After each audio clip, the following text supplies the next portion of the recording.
श्रद्धा जब संकल्प बन जाए और प्रेम जब तपस्या बन जाए तो जन्म लेती है वह नारी जो मृत्यु से भी अपने सुहाग को बचा लाए। आज का दिन केवल एक व्रत नहीं, यह उस अद्भुत नारी शक्ति का उत्सव है जिसने अपने पतिव्रत के बल से काल को भी पराजित कर दिया। वट सावित्री व्रत हर सुहागिन का यह संकल्प न सिर्फ अपने प्रिय के दीर्घायु जीवन की कामना है, बल्कि यह विश्वास है कि सच्चा प्रेम कभी हारता नहीं। इस पुण्य व्रत को करने से जहां सौभाग्य अखंड रहता है, वहीं मां सावित्री की कृपा से हर मनोकामना भी पूर्ण होती है। आइए माता सावित्री की इस दिव्य गाथा को सुनने से पहले हम यही कामना करें कि हर नारी का सुहाग अटल रहे, हर घर में प्रेम और सुख की वट वृक्ष जैसी छाया बनी रहे। सबसे पहले आप सभी को वट सावित्री व्रत की ढेर सारी शुभकामनाएं। आज का दिन एक परंपरा नहीं बल्कि प्रेम, त्याग और एक विश्वास की सजीव मिसाल है। वट सावित्री व्रत वह अनुपम अवसर है जब एक स्त्री अपने पति के लिए न केवल उपवास करती है बल्कि अपने प्रेम को तप का रूप देती है। यह व्रत मां सावित्री के उस अद्वितीय साहस की स्मृति है जिन्होंने अपने पति सत्यवान को यमराज के मुख से भी वापस ला दिया। यह कथा हमें सिखाती है कि नारी के पतिव्रत की शक्ति कितनी प्रबल होती है, जो मृत्यु के दरवाजे को भी मोड़ सकती है। अब आप जब व्रत का संकल्प ले तो मन में यह भावना रखें कि जैसे सावित्री ने अपने प्रेम को अमर किया, वैसे ही आपके सुहाग का आशीर्वाद भी अटूट रहे। कथा आरंभ करने से पहले हम सबसे पहले विघ्नहर्ता भगवान श्री गणेश का स्मरण करते हैं। हे मंगल मूर्ति, हमारी वाणी में मधुरता दो, मन में श्रद्धा दो और कथा श्रवण में कोई विघ्न न आए, ऐसी आप कृपा करो।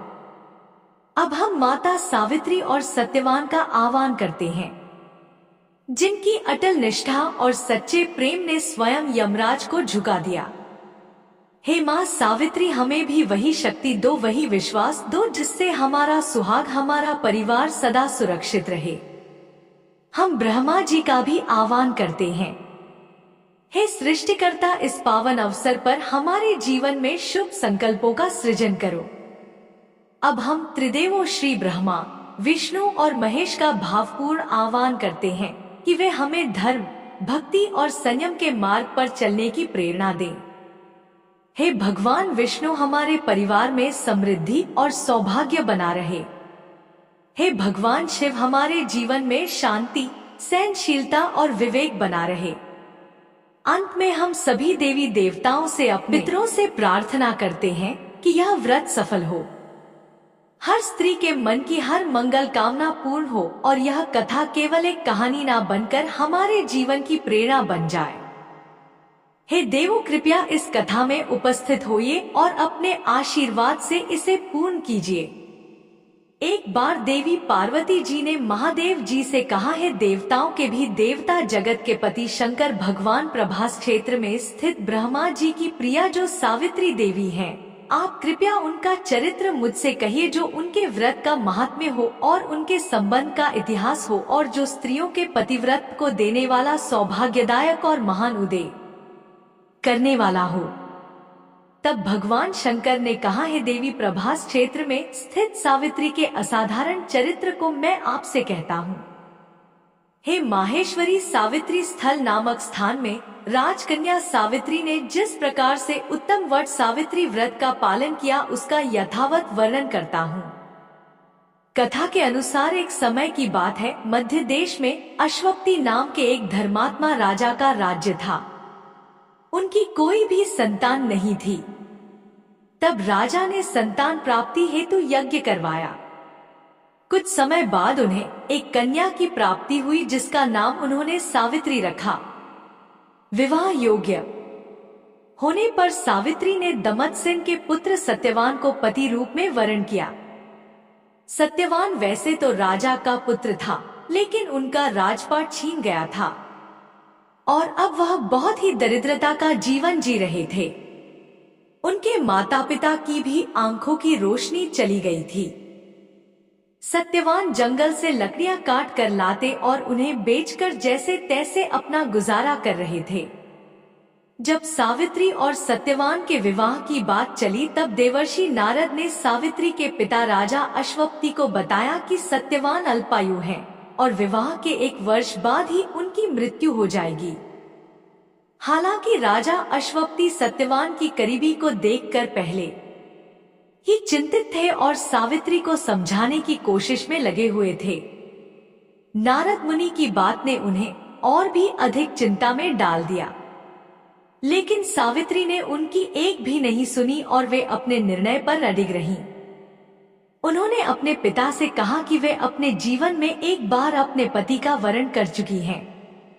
अब वे इस निश्चय से कदापि नहीं डिग सकती। अंततः सावित्री और सत्यवान का विवाह हो गया। सावित्री सास, ससुर और पति की सेवा में लगी रही। नारद मुनि ने सत्यवान की मृत्यु का जो दिन बताया था, उसी दिन सावित्री भी सत्यवान के साथ वन को चली गई।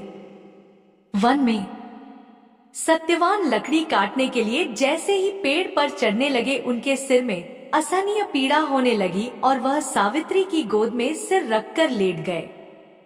कुछ देर बाद उनके समक्ष अनेक दूतों के साथ स्वयं यमराज जी खड़े हुए थे। जब यमराज जी सत्यवान के जीवात्मा को लेकर दक्षिण दिशा की ओर चलने लगे, तब पतिव्रता सावित्री भी उनके पीछे चलने लगी। आगे जाकर यमराज जी ने सावित्री से कहा, है पतिव्रता नारी, जहाँ तक मनुष्य साथ दे सकता है तुमने अपने पति का साथ दिया, अब तुम वापस लौट जाओ। तब देवी सावित्री ने कहा कि जहाँ तक मेरे पति जाएंगे वहाँ तक मुझे जाना चाहिए, यही सनातन सत्य है। यमराज जी सावित्री की वाणी सुनकर प्रसन्न हुए और उनसे वर मांगने को कहा। सावित्री ने कहा कि मेरे सास ससुर अंधे हैं, आप उन्हें नेत्र ज्योति दे दीजिए। यमराज जी ने तथास्तु कहकर उन्हें वापस लौट जाने को कहा और आगे बढ़ने लगे, किंतु सावित्री यमराज जी के पीछे पीछे चलती ही रही। तब यमराज जी ने प्रसन्न होकर फिर से उनसे वर मांगने को कहा। अब की बार सावित्री देवी ने वर मांगा कि मेरे ससुर का खोया हुआ राज्य उन्हें वापस मिल जाए। तब यमराज जी ने तथास्तु कहकर पुनः उनसे लौट जाने को कहा, किंतु सावित्री अपनी बात पर अटल रही और वापस नहीं गई। सावित्री की पति भक्ति देखकर यमराज जी पिघल गए और उन्होंने सावित्री से एक और वर मांगने के लिए कहा। तब सावित्री देवी ने वर मांगा कि मैं सत्यवान के 100 पुत्रों की मां बनना चाहती हूँ, कृपा कर आप मुझे यह वरदान दे दीजिए। तब सावित्री देवी की पति भक्ति से प्रसन्न होकर इस अंतिम वरदान को देते हुए यमराज जी ने सत्यवान की जीवात्मा को पाश से मुक्त कर दिया और अदृश्य हो गए। सावित्री देवी जब उसी वट वृक्ष के पास आई जहां पर कुछ देर पहले उनके मृत पति के शरीर को उन्होंने गोद में लिटा कर रखा था, तो उन्होंने पाया कि वटवृक्ष के नीचे पड़े सत्यवान के मृत शरीर में जीव का संचार हो रहा है और कुछ ही देर में सत्यवान उठकर बैठ गए। उधर सत्यवान के माता पिता की आंखें भी ठीक हो गई और उनका खोया हुआ राज्य भी वापस मिल गया। भगवान शिव देवी पार्वती से कहते हैं, हे देवी, हर पतिव्रता स्त्री को अपने पति का हर हाल में साथ देना चाहिए। परिस्थिति कैसी भी हो, कभी साथ नहीं छोड़ना चाहिए और पतिव्रता स्त्री में इतनी ताकत होती है कि वह यमराज से भी अपने पति के प्राण तक वापस ला सकती है। वहीं सासुर की सेवा और पत्नी धर्म की सीख भी इस कथा से मिलती है। हे मां सावित्री, आपने जिस दृढ़ नारी संकल्प से अपने पति सत्यवान को मृत्यु के मुख से वापस पाया, वह आज भी हर सुहागिन स्त्री के लिए प्रेरणा का अमित स्रोत है। आज का यह व्रत, यह कथा और यह पूजा केवल एक धार्मिक क्रिया नहीं, बल्कि एक आत्मिक यात्रा है जिसमें विश्वास, प्रेम और समर्पण के बीज बोए जाते हैं। हमने इस व्रत को पूर्ण श्रद्धा, नियम और विधि पूर्वक संपन्न किया। हे देवो, यदि जाने अनजाने में कोई त्रुटि हो गई हो तो हमें क्षमा करें। हम यही प्रार्थना करते हैं कि यह व्रत हमारे जीवन में सुख, सौभाग्य, शांति, संतुलन और स्नेह की वट वृक्ष जैसी छाया लेकर आए। माता सावित्री की कृपा से हर सुहागिन का सौभाग्य अक्षय बना रहे, हर स्त्री की मनोकामना पूर्ण हो और हर घर में प्रेम, समर्पण और विश्वास की ज्योति जलती रहे। इसी शुभकामना और कृतज्ञता के साथ आज की यह पुण्य कथा, यह व्रत और यह आराधना पूर्ण हुई। एक बार फिर सभी प्रेम से बोलिए सत्यवान सावित्री माता की जय, त्रिदेवों की जय, यमराज जी की जय। प्रिय श्रोताओं, ये थी आज की वीडियो। कथा को सुनकर कमेंट बॉक्स में सत्यवान और सावित्री माता की जय जरूर लिखिएगा।